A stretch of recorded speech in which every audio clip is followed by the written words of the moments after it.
Hello, everyone. Your next adulting step is this: know when to fold them.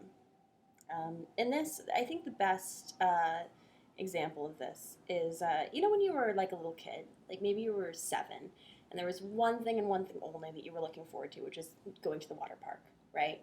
And somehow, horribly enough, a couple days before the water park, you like start to come down with strep throat, and you try not to tell your mom about this, lest she cancel the trip to the water park.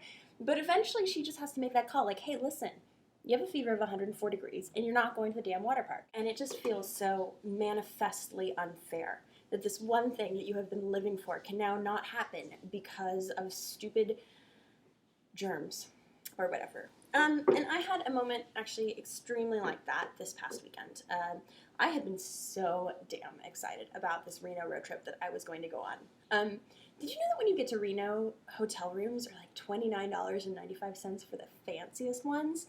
And there's also things like $4.95 all you can eat prime rib buffet and like very unerotic knockoff Cirque du Soleil sexy shows and things like the Reno Physicians' Wives rummage sale. Reno is pretty much a promised land for someone who enjoys locations ironically, which is my favorite way to enjoy a place. And I was just so excited. I was just going to have the best time ever in Reno.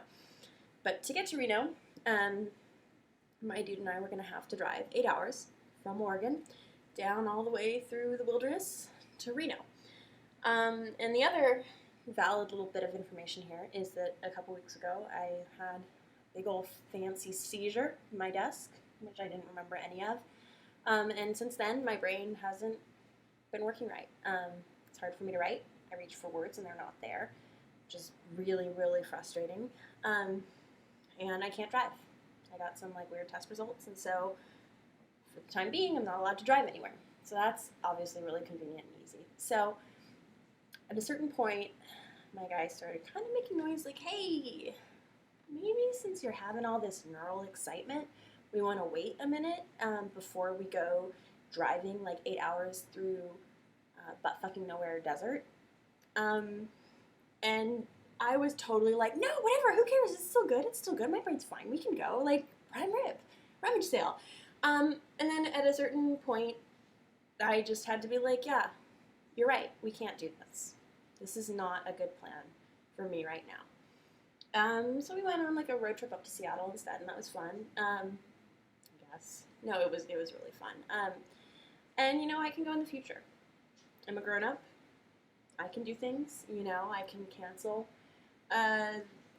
reservations and get my money back because I have purchased travel insurance. And yeah, I can go to Reno another time. I can make the correct, best decision for my health and my dude's peace of mind, even if it's really, really